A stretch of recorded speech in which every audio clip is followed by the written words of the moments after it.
अध्याय 13। फिर यहोवा ने मूसा से कहा, क्या मनुष्य के, क्या पशु के, इस्राएलियों में जितने अपनी अपनी मां के जेठे हों, उन्हें मेरे लिए पवित्र मानना, वो मेरा ही है।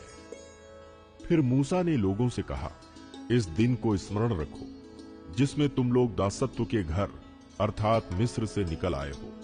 यहोवा तुमको वहां से अपने हाथ के बल से निकाल लाया। इसमें खमीरी रोटी ना खाई जाए। आबीब के महीने में आज के दिन तुम निकले हो।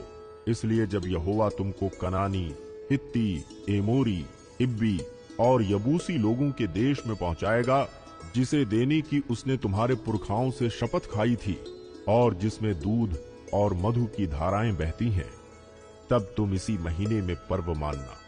7 दिन तक अखमीरी रोटी खाया करना और 7वें दिन यहोवा के लिए पर्व मानना। इन 7 दिनों में अखमीरी रोटी खाई जाए, वरन तुम्हारे देश भर में ना खमीरी रोटी ना खमीर तुम्हारे पास देखने में आए। और उस दिन तुम अपने अपने पुत्रों को ये कह के समझा देना कि ये हम उसी काम के कारण करते हैं जो यहोवा ने हमारे मिस्र से निकल आने के समय हमारे लिए किया था। फिर ये तुम्हारे लिए तुम्हारे हाथ में एक चिन्ह होगा और तुम्हारी आंखों के सामने स्मरण कराने वाली वस्तु ठहरे, जिससे यहोवा की व्यवस्था तुम्हारे मुंह पर रहे, क्योंकि यहोवा ने तुम्हें अपने बलवंत हाथों से मिस्र से निकाला है। इस कारण तुम इस विधि को प्रतिवर्ष नियत समय पर माना करना। फिर जब यहोवा उस शपथ के अनुसार जो उसने तुम्हारे पुरखाओं से और तुमसे भी खाई है, तुम्हें कनानियों के देश में पहुंचाकर उसको तुम्हें दे देगा, तब तुम में से जितने अपनी अपनी मां के जेठे हों उनको, और तुम्हारे पशुओं में जो ऐसे हों उनको भी यहोवा के लिए अर्पण करना। सब नर बच्चे तो यहोवा के हैं, और गदही के हर एक पहलौठे के बदले मेमना देकर उसको छुड़ा लेना। और यदि तुम उसे छुड़ाना ना चाहो तो उसका गला तोड़ देना, पर अपने सब पहलौठे पुत्रों को बदला देकर छुड़ा लेना। और आगे के दिनों में जब तुम्हारे पुत्र तुमसे पूछें ये क्या है, तो उनसे कहना, यहोवा हम लोगों को दासत्व के घर से अर्थात मिस्र देश से अपने हाथों के बल से निकाल लाया है।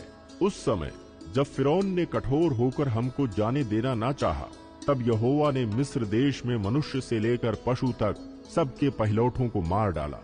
इसी कारण पशुओं में से जितने अपनी अपनी मां के पहलौठे नर हैं, उन्हें हम यहोवा के लिए बलि करते हैं, पर अपने सब जेठे पुत्रों को हम बदला देकर छुड़ा लेते हैं।